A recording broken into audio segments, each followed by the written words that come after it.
Well, I'm still going to wait a few days in order to actually start assembling the motor. I got to wait for some Honda Bond to come in, and some acetone, which honestly I could get the acetone anywhere, but screw it, Amazon add-on items, right? So what I'm going to do is something that needs to be done eventually, and I'm a little restless, so I'll just do it right now, and that's check the ring gap. Now the Mike's SX gap, I emailed Mike, or the Mike's XS, God, that's hard to say, and I basically asked him, like, alright, what should the ring gap be for the 750 kit? And he came back and he gave me some measurements to work on. And basically these top compression rings, the big guys, they should be at 0.008 inches. These little guys, the middle ones, they should be at 0.01 inches. And then the oil rail, essentially, or the oil gap, or this little guy, the scraper, it doesn't need, there is no gap to this. So basically we're only doing, pretty much checking two measurements for the most part. I'm going to start with the middle rings first. And I'm only going to do this with one set, because basically, like, if all of these rings meet the specifications that Mike put, then they're good and I don't have to gap them, because, you know, he said that they're good to install factory, or just basically as they come from the kit. So I'm just making sure that they are at the measurements that Mike specified that they should be at. So yeah. So basically, 0.01 inches relates to about 0.28 millimeters. So I have this little feeler gauge set up at that, and the way that I'm going to check the gap, pretty simply, is just putting the ring in the cylinder so that it's compressed, so it's actually in the cylinder. And I'm just going to check to see, yep, that's within tolerance. Cool.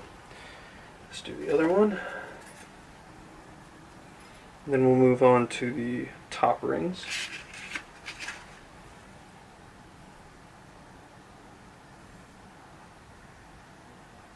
That one's good too. And now the compression rings, I don't have a feeler gauge large enough, so basically I'm just going to use my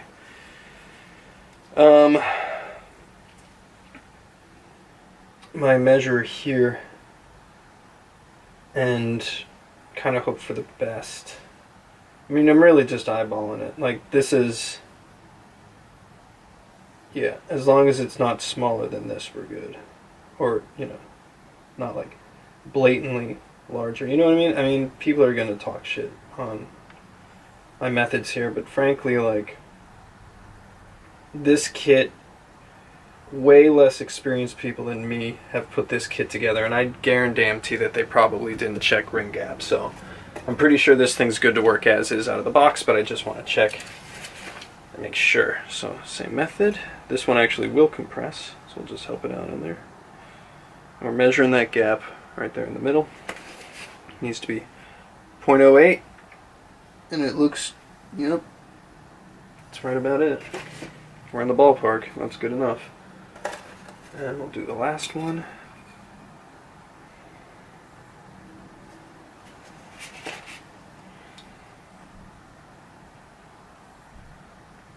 Yep, looks good too. Cool. So it looks like these rings, I'll do the other set of rings I have for the other piston, but it looks like these rings are good. Yeah, they meet the, so basically whatever Mike said was the specifications for what these rings should be. These meet it, so these are good to install. Don't need to gap them. They come pre-gapped.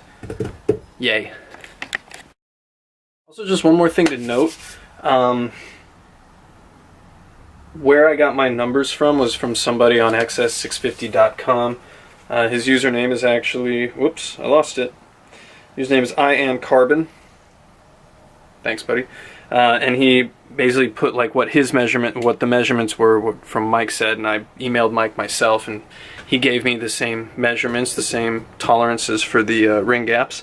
But also, what's interesting is that the gaps for the the minimums that Mike puts out actually fall into the minimum range of what the stock ring gap would be. So for example, the top compression ring, Mike has its minimum at 0.008. The top one for the manufacturer ranges 0.0078 to 0.015. So it's in the minimum, and same goes for the middle ring, which is, you know, from Mike's 0.10, and then from the manufacturer is 0.0078 to 0.0157. So it all falls in the middle. So really, yeah, you can, you know, I have my opinions about Mike's, but I mean, this kit is pretty solid. Some other stuff I bought from him, not so much.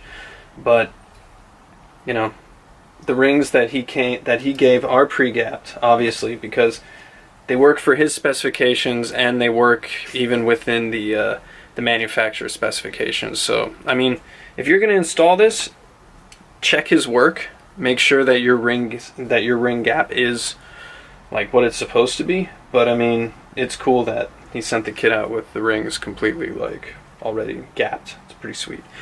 But yeah, check his work for sure. Alright, so let's get these rings on here. These are the shiny new 750 pistons, and boy do they look pretty sweet if you ask me. I like them. Let me just get the camera a little bit better.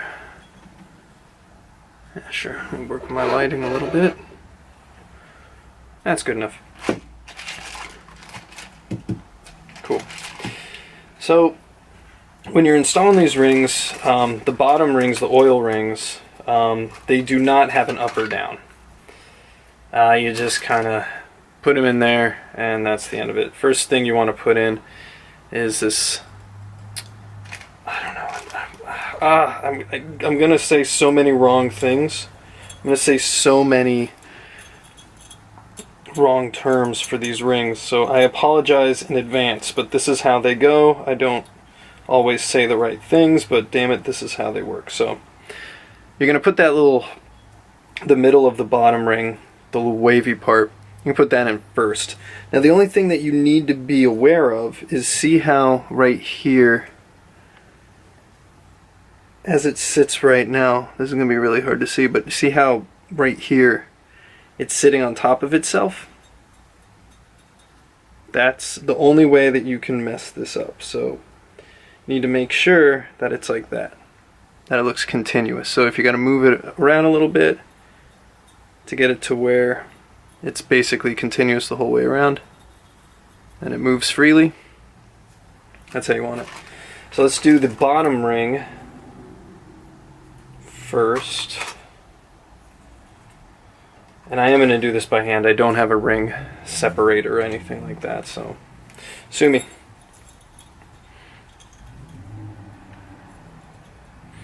Now I basically just walk these up and try and put as little force bending them as possible, because obviously that's the last thing you want to do, is bend rings when you're trying to install them. Just make sure that they seat all around, give them a few pushes in every direction. Make sure that they're nice and happy on there. And we'll move on to the other ring. And we'll take that from the, screw it, we'll do it from the bottom as well. Now I will align these later, so don't give me shit. I'm going to align the rings later on, and I'll show you how that's all supposed to be.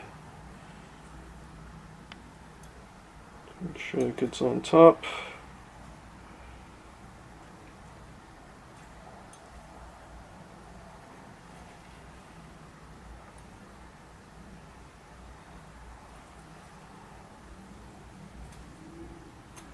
There we go. And again, give it a few pushes around. Make sure it's moving nice. And give it another check to make sure that the wave spring ring thing in the middle is continuous and it's not all bunched up like I showed you before. A few more runs around. Yep, it's good. So now let's do the compression in this oil scraper ring. These two rings, the two leftover rings, are not identical. They're slightly different. One is larger than the other. And because it is so hard to see it by the naked eye, I'm going to measure it. Because the second ring, not the top, the second one is going to be the larger one. And the smaller one is going to be your top one, which I believe is called the compression ring. And of course, you can correct me on that. So this is 1.11 or 1.1, we'll just say. And this one is 1.4. So this is the larger one. This goes on next. It's the second ring. Now these are directional. There's a top and a bottom. On the edge here, you'll be able to see either an R or an RN. I have seen conflicting information. Sometimes the top ring is stamped R, sometimes the second ring is stamped RN, sometimes it's switched. Doesn't matter, I guess. Just make sure that the whatever's stamped on there is pointing up, and that the larger one is your second, is the one that is the second ring, not the first ring. The smaller one of the two goes on top. And we'll just, and I don't know if you can really see it, but it's stamped right there. So facing up, and we're going to walk this one down like we did before to go on the second groove, which is right there. Groove 2, groove 1, 2, 1, 2, 1. Don't worry about this little groove in the middle here. You're not putting a ring in there. This ring's going to be pretty hard to walk on there, but we're going to do it.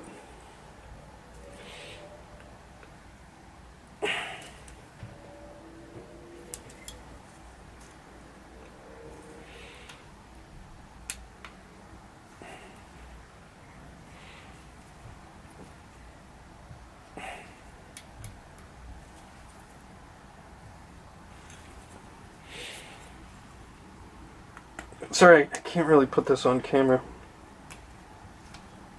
but there. Second ring's on.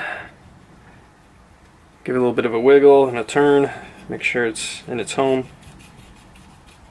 Cool. And also, it bears to mention that when I install these in the cylinder, I'm going to put a lot of oil on the rings and oil in the cylinder as well. Some people say do it dry. I'm not going to do it dry. I'm going to lubricate it as best I can. And here is the last ring you put on the top. It's your R. There's going to be an R right there. If you can see it, it's right there, facing upwards. And we're just going to walk that dude on like we did the other one.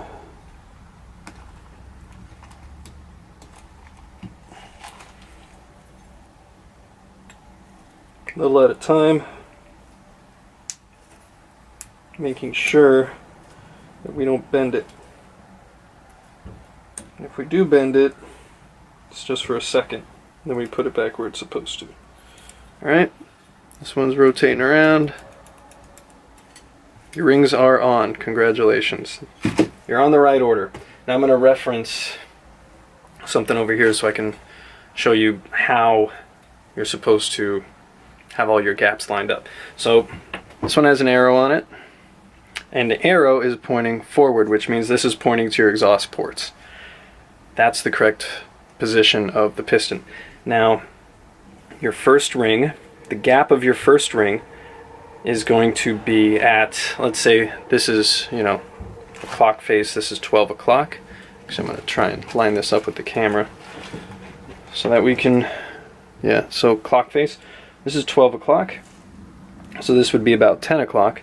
10 o'clock is where your first ring goes. And then about 2 o'clock, 2:30, that's where your second ring's gap is. So let's move those over. And of course, I'm going to recheck this before I put these in, because it is very, very important that your ring gap is set in stone. Now your third and your fourth, for the bottom ring, your third, so that would be your top part, or the next ring in the sequence, the top part of the last ring, your gap is going to be at like 7:30, so like right here. So let's move that over. Where are you?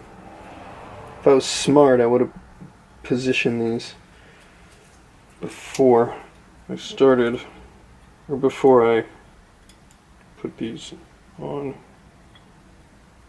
I'm going to slowly use my little jeweler's screwdriver here just to kind of gently put it in place.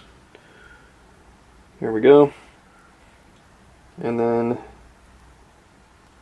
if you're following along, if you're smarter than me, which I'm sure you are, you can kind of guess where the last one's going to go. The last one goes at... Actually, I'm sorry, the last one, sorry, I misspoke. 3 goes here. 3 goes, yeah, or maybe I didn't misspeak. Yeah, 3's at like 7:30, and then 4 is over here, and 4, that would be like, 4:30, 5 o'clock. And then all your rings are where they're supposed to be.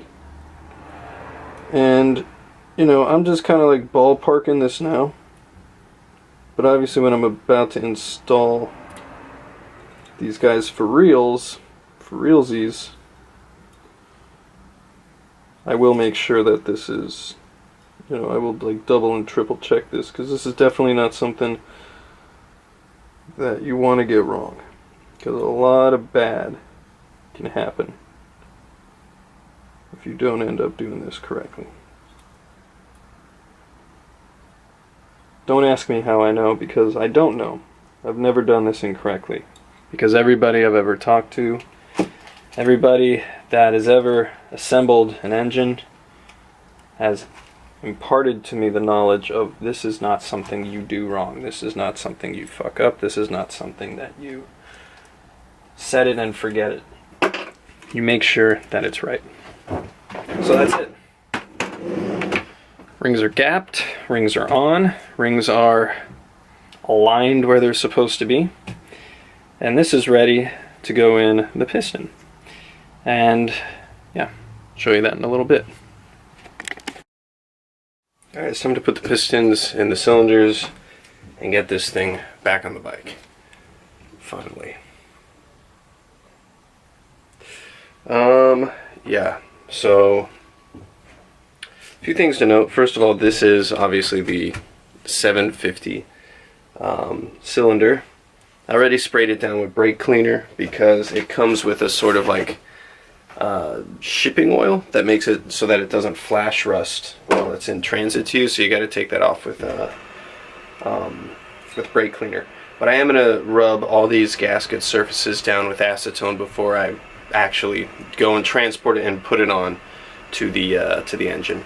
Now there's only one gasket that needs to be installed right now for this guy, and it is right over here. Just get this. Careful, careful.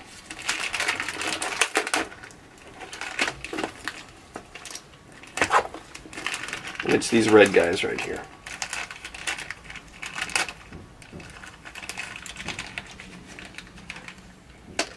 Boom.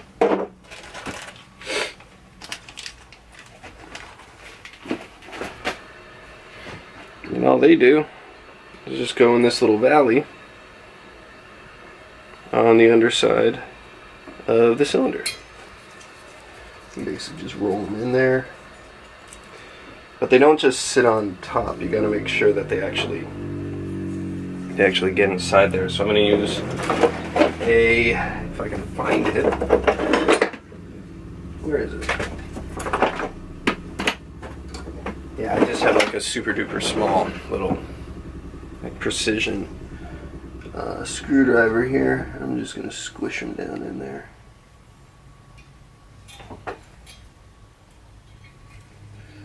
And just work them. They'll eventually go in there.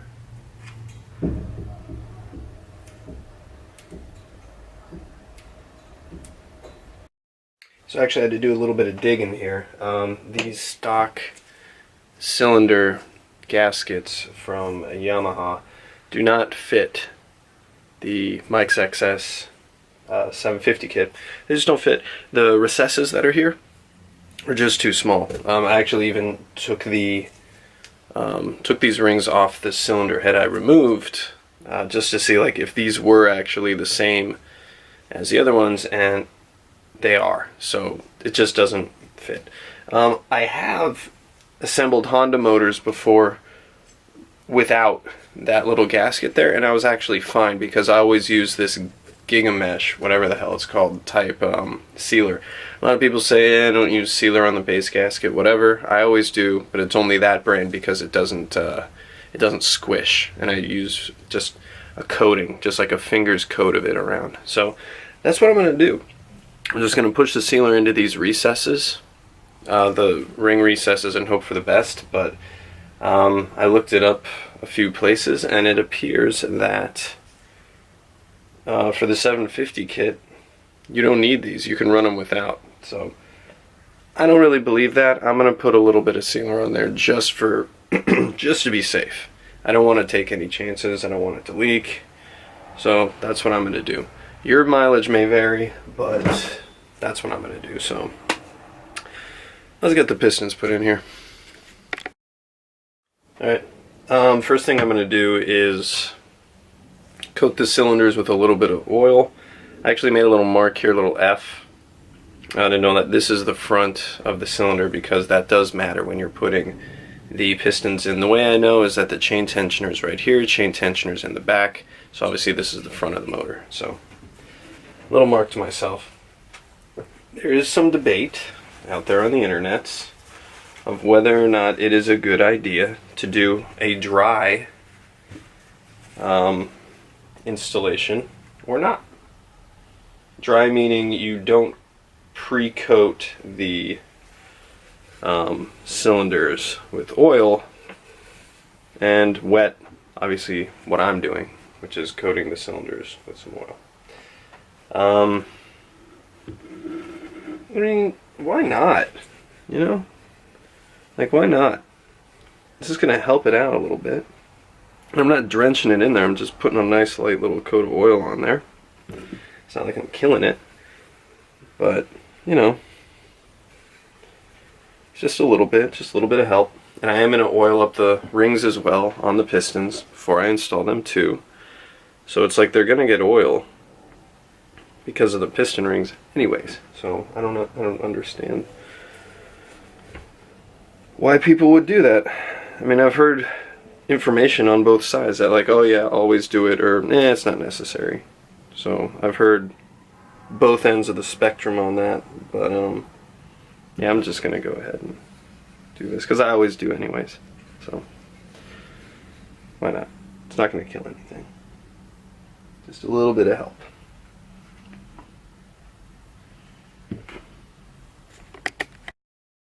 Now, before installing the piston, it's a good practice to put in your first wrist pin snap ring on the inside, so that when you're installing the rods, that you only have to put in one snap ring instead of both. So just put the one in right now, because it's going to be much easier for you to deal with. I just realized that I need to spray this down with some brake cleaner, so hang on, and then I'm going to install the bad boy. Alright, let's wet this down for a little bit of oil. Actually, I'm just going to go caveman on this a little bit. Actually, no, I won't.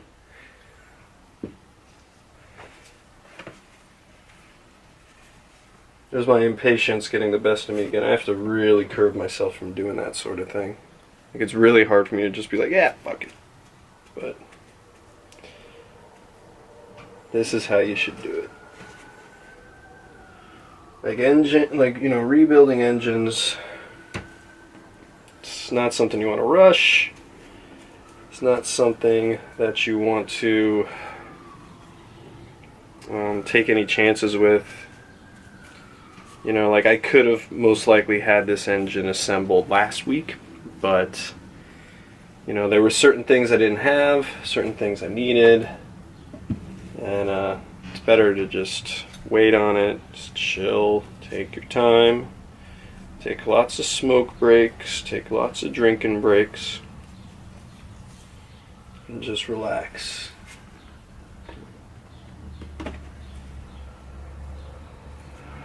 Because there is no way in hell that you want to be going and doing any sort of work a second time. Just move the rings around a little bit to get the oil in there. And then the last thing we're going to do is check the positioning of all the rings again. And just make sure that they are as we posted, as I posted before. Like having it like first ring, second ring, third ring, or third ring. First ring. Wait, I think I need this one to go over here then. Yeah, 2 goes up here. Yeah, there we go. And 1 goes up here. 2 goes there, and then 3 and 4 are back there. Okay, cool. Now the fun part, let's install it. Now I don't actually, alright, arrow the cylinder pointing towards the front of the engine. Down we go. Now I don't use, this might get me some slack from some gray-haired old men, but I do not use any, I don't use a piston ring compressor, I use my hands. And I just gently push down on the piston. Oops, caught there. Gently push down, compress the piston ring at the same time, and it'll go in, whoop, or it'll go in pretty fast. And this guy will be installed. And let's just make sure that we are, it's hung up a little bit, so let me just reposition slightly. Looks like it's in there though. Oops, I don't want to, sorry. That's a bad habit, don't want to do that. It should be in. Don't force it, Padgett. Just give it a sec. Doesn't go in. Okay, it's this oil control ring. Let me just check it again.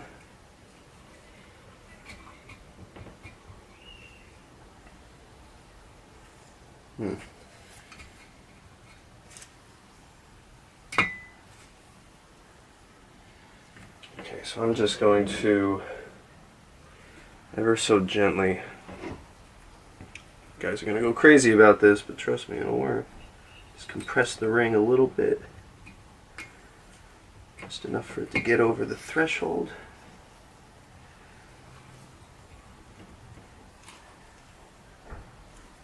It's not going in as easy as it usually does. Maybe it's because I'm on camera and I'm doing something a little bit redneck. So, of course it's not working. Because now I actually have to do it right.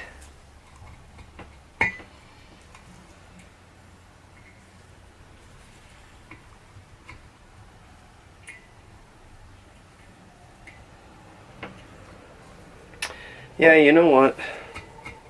Let's just call it. Yeah. For the sake of this video and for the sake of my own sanity, I'm just gonna go rent a piston compression tool and do it right. Because what was I just saying?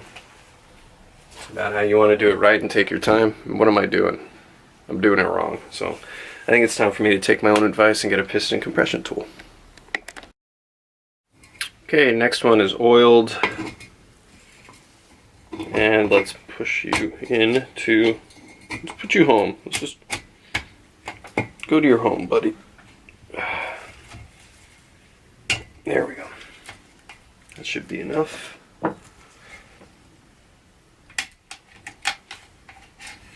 Yep, there we go. And I'll just get this guy back up a little bit so that it can be pretty easy for me to put in my piston, what, wrist pins, right? Yeah. Anywho, there we go. Let's just flip this guy over and make sure that both pistons are pointing where they're supposed to be pointing, and they are. So we're good. Now what I want to do is, actually I don't have to clean up this surface yet. I can do that later. But I want to definitely get some acetone on this gasket and then go over to the actual engine itself and you know, make sure that that mounting surface is good to go. But yeah, that's it. Pistons installed. Ready to go.